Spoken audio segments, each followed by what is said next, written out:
Los modelos teóricos que intentan explicar la realidad pueden ser comparados con un edificio. Uno puede ser contemplativo de la fachada, la bella construcción y diseño de sus interiores, dedicando años de nuestra vida a escribir incluso sobre los detalles en las baldosas y las famosas figuras que han pisado alguna vez sobre ellas. Pero si los cimientos han sido mal diseñados, si son débiles o tienen daños, es solo una cuestión de tiempo para que el edificio se derrumbe.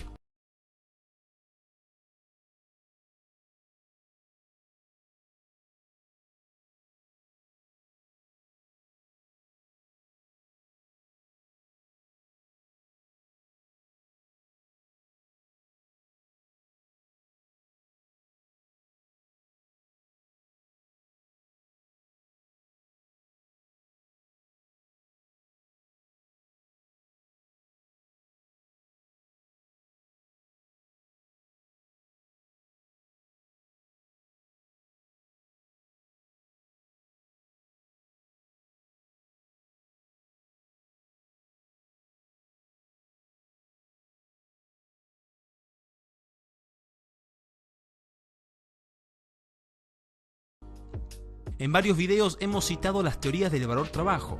Entender este asunto es de suma importancia, porque es uno de los cimientos sobre el cual Marx, Proudhon y otros autores socialistas construyeron su edificio analítico.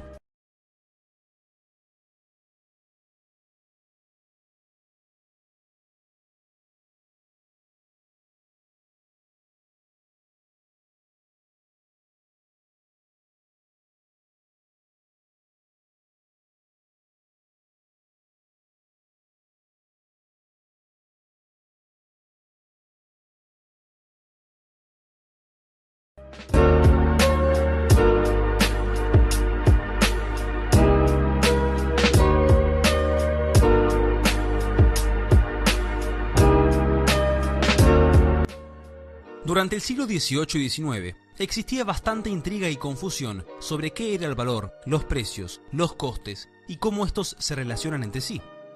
En el Reino de Gran Bretaña, Adam Smith y David Ricardo, los máximos exponentes de la llamada Escuela Clásica de Economía, intentaron solucionar este paradigma.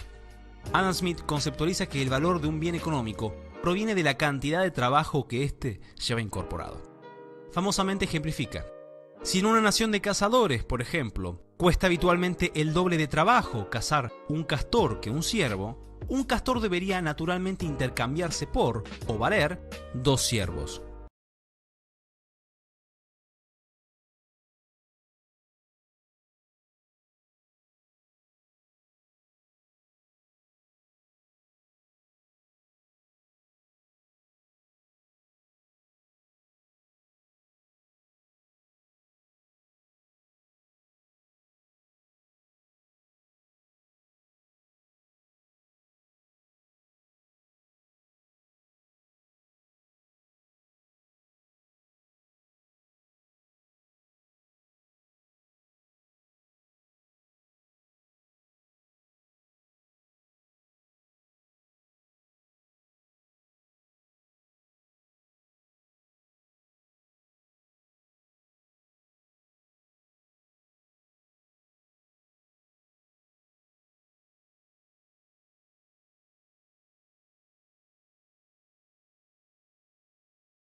En el estado avanzado de la sociedad, estas compensaciones por esfuerzo y destreza se hallan comúnmente incorporadas en los salarios de trabajo.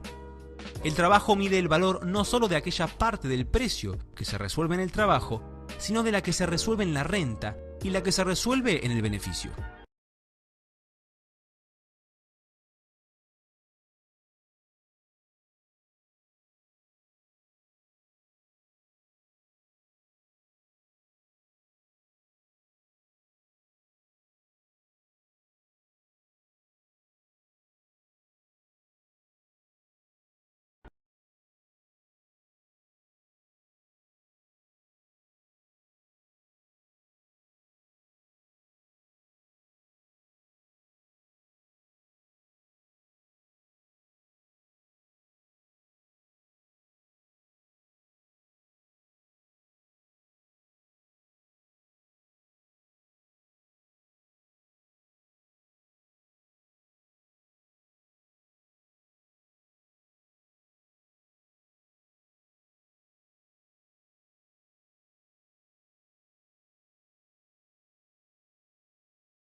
41 años después, David Ricardo, en su obra Principios de Economía Política y Tributación, descarta varios razonamientos de Smith e intenta completar ciertos conceptos que parecían ser muy imprecisos. Así, Ricardo distingue los bienes que son reproducibles y aquellos que no lo son. Los primeros dependen de la cantidad de trabajo necesario, mientras que los segundos, por ejemplo, una obra de arte, dependen de la escasez.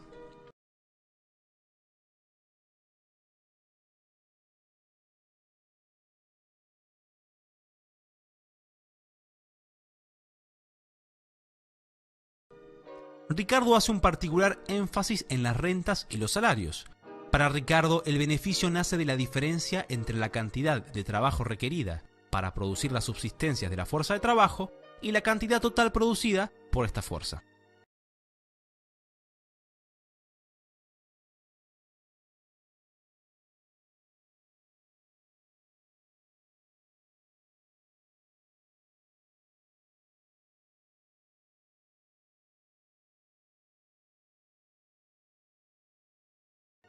De todas maneras, Smith y Ricardo no pudieron explicar la totalidad de sus proposiciones. De hecho, se resignaron ante varias dificultades que habían encontrado. Una de ellas fue la paradoja del valor. Al distinguir el valor de uso de un valor de cambio, ocurría algo extraño. Adam Smith se preguntaba: el agua es uno de los bienes más útiles que existen, sin embargo, su valor de cambio es bajísimo. Los diamantes, por otra parte, tienen un escaso valor de uso, pero tienen un valor de cambio altísimo. Esto a Smith le daba dolores de cabeza.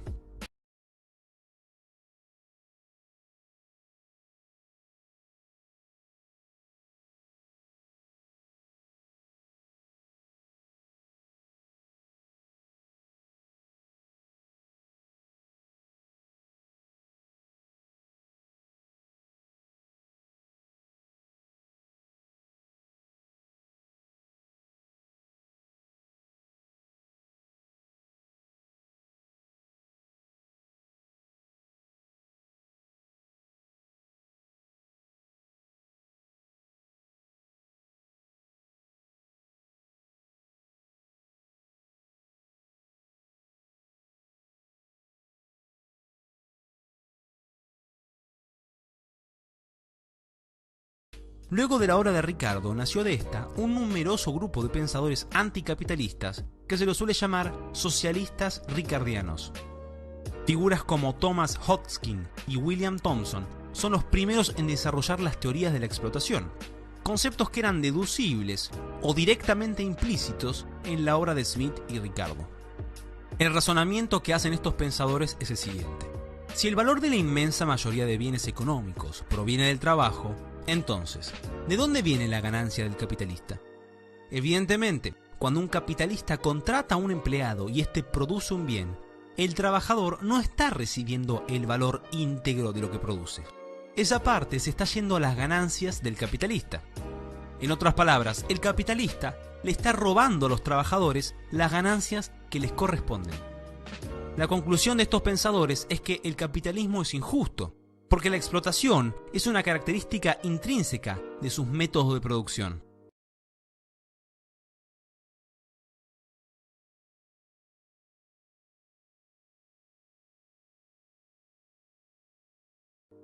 Por esta razón, expropiar a los capitalistas y buscar métodos alternativos de producción podría llegar a ser una buena idea.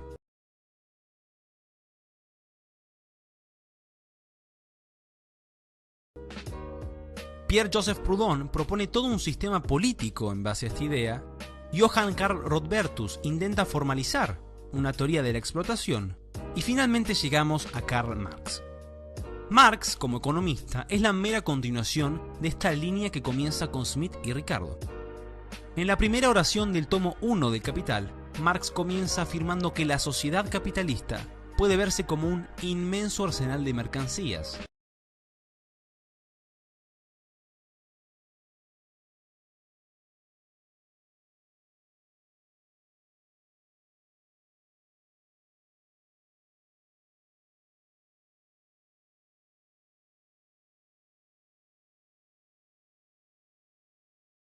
Y que nuestra investigación arranca en el análisis de la mercancía.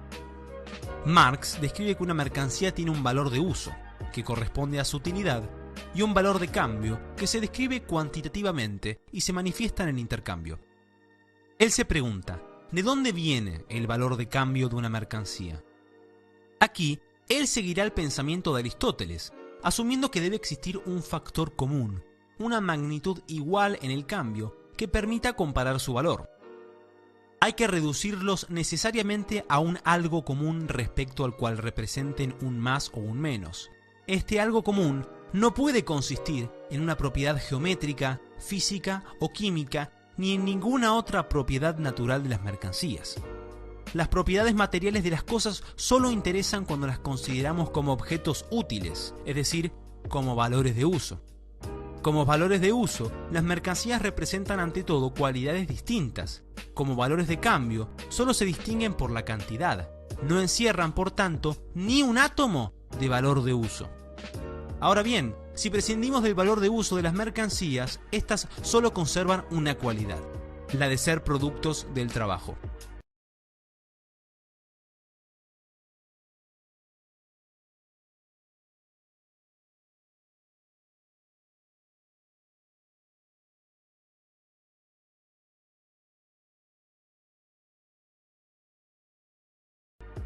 Para que su distinción tenga sentido, Marx descarta al uso y considera al trabajo como el factor que universaliza el valor de una mercancía.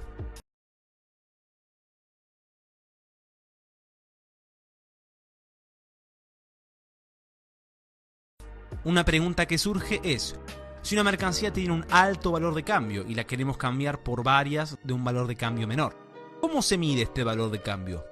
Para Marx deberá medirse por la cantidad de trabajo, pero ese trabajo es el trabajo socialmente necesario y depende de los promedios del contexto productivo y tecnológico de cada sociedad. El filósofo alemán explicará que la explotación está en la esencia del capitalismo, que es inherente a su estructura de producción, y será detallista de cómo los capitalistas se apropian de la plusvalía que le corresponde a los trabajadores. Lo que acabamos de presentar es la piedra angular del pensamiento marxista.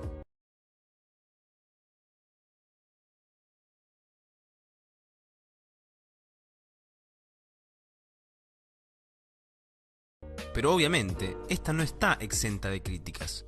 Aquí van 5 de las más frecuentes. 1. La supuesta igualdad en el cambio. Como vimos antes, Marx afirma que en el cambio, las mercancías implicadas tienen un denominador común de una misma magnitud. Tienen que ser necesariamente valores de cambio permutables los unos por los otros o iguales entre sí, de donde se sigue, primero, que los diversos valores de cambio de la misma mercancía expresan todos ellos algo igual.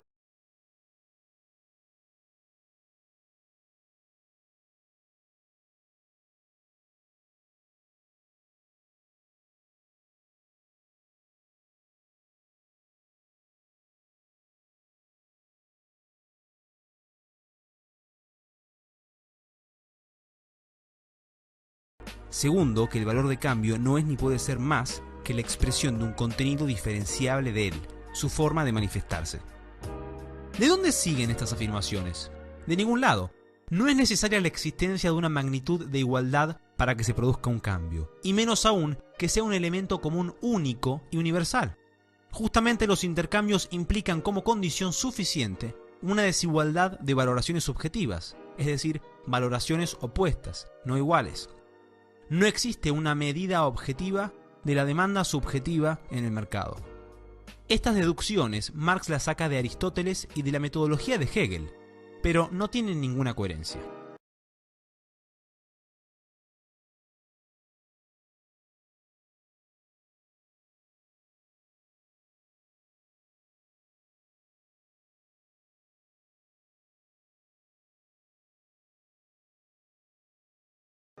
Dos, la selección arbitraria de trabajo como denominador común.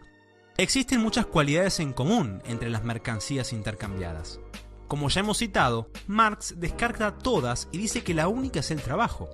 Pero otra vez, esta afirmación no sigue de ningún lado. El denominador común podría ser el peso, la rareza u otros cientos de elementos. Marx podría haber propuesto una teoría de valor-energía, afirmando que el elemento común de las mercancías es el requerimiento de un gasto energético, que de hecho se podría cuantificar en julios. Su afirmación es completamente arbitraria.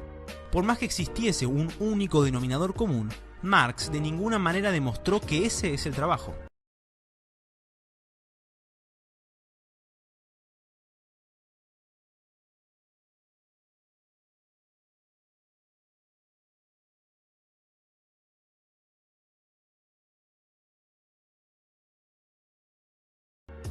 (3) El tiempo de trabajo socialmente necesario es un concepto vago. ¿Qué es el tiempo de trabajo socialmente necesario? ¿Cómo se mide? Se pretende explicar objetivamente mediante promedios lo impromediable, que son las diferentes capacidades y características de cada individuo. Es un concepto muy impreciso. Además, este depende últimamente de la oferta laboral y la demanda, elementos que Marx descarta en su análisis.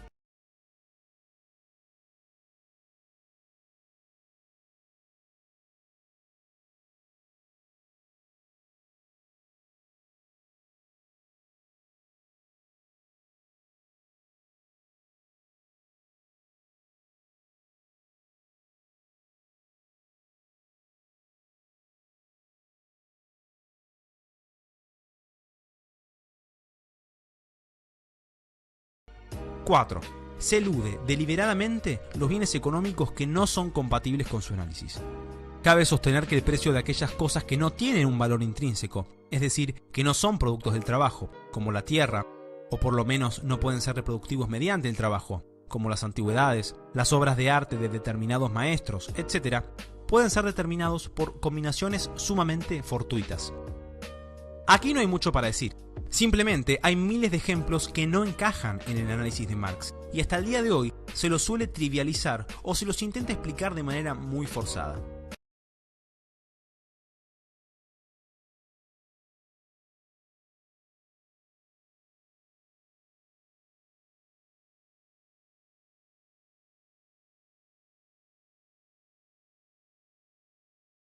(5) La teoría de la explotación desconoce otros factores. Los marxistas desconocen que el trabajador no recibe el producto íntegro de su trabajo porque los procesos productivos llevan tiempo. Todavía no se utilizaba la ley de la preferencia temporal y lo que esto conlleva.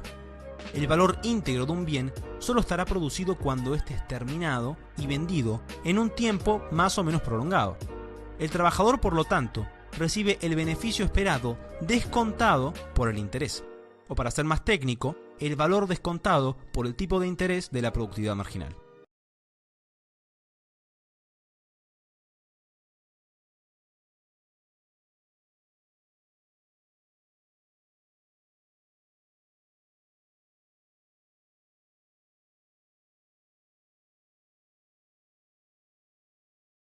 Si el trabajador desea recibir el producto íntegro de lo que produce, simplemente debe hacerse cooperativista, pero lo recibirá recién cuando finalice el proceso productivo.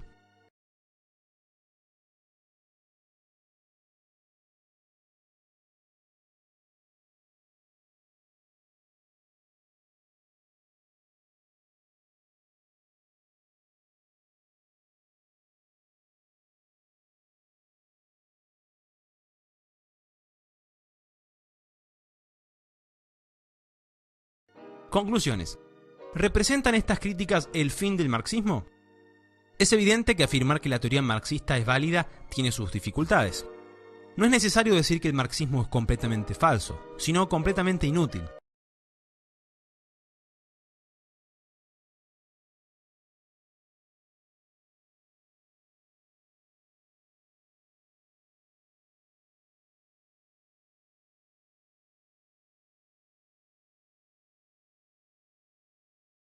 Utilizando a Thomas Kuhn y su concepto de paradigma, podemos decir que el núcleo central de la economía desde Ricardo hasta Marx pierde su utilidad. No puede dar explicaciones suficientes a los fenómenos que pretende estudiar. El cambio de paradigma comienza unos años después de la publicación del primer tomo de Capital. De manera simultánea se publica la obra de William Jevons, Karl Menger y Leon Walras, tres economistas que desde diferentes nacionalidades y motivaciones hacen una revolución científica en el campo de la economía. Aunque estas ideas ya tenían precedentes hace muchos siglos, el gran giro de la revolución marginalista está en afirmar que el valor no tiene nada que ver con el trabajo o con cualquier característica inherente de un bien.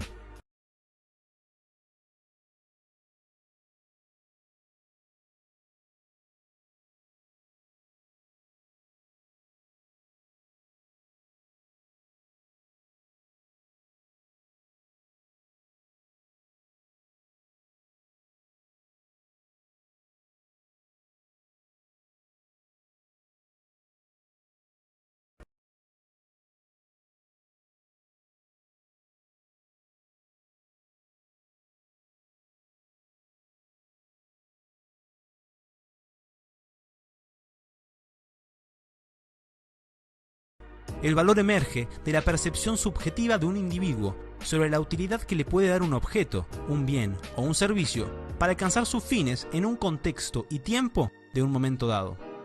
La revolución marginalista significa un cambio de paradigma que deja obsoleta la teoría del valor-trabajo y los análisis de Marx.